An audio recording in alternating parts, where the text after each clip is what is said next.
guys, what's up? I've been doing some thinking recently about what it means to be,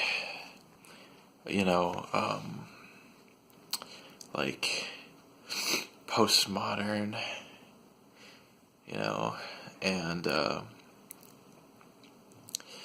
think like a very unfortunate prevailing feeling about postmodernism is that it's just some like one trick type of worldview, type of philosophy, one that is not very all encompassing.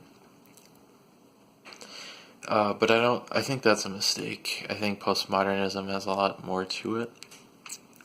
To be perfectly honest, I do not fully understand postmodernism.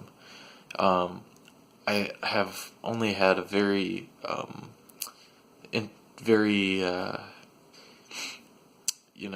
basic introduction to it. I hope to study it a lot more in the future.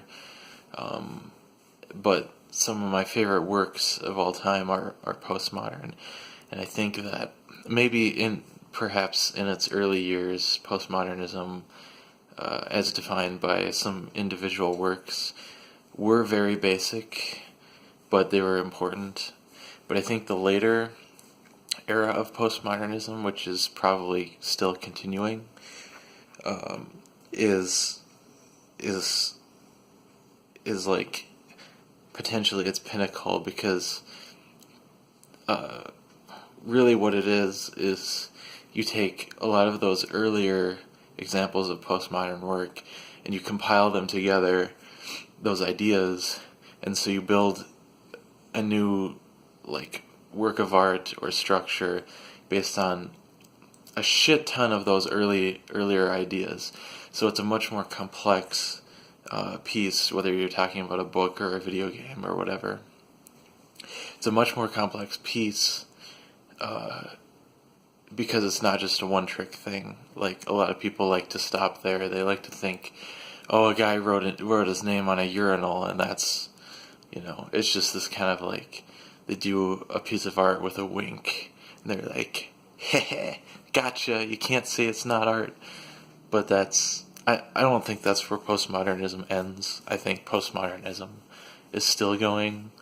You just have to combine. It's just more complex now. It's multi-layered because it's many simple postmodernism ideas combined into one huge postmodern idea or piece of work, if that makes sense. So yeah, just some food for thought. I'm still educating myself about it. It's cool. I think it's a cool idea.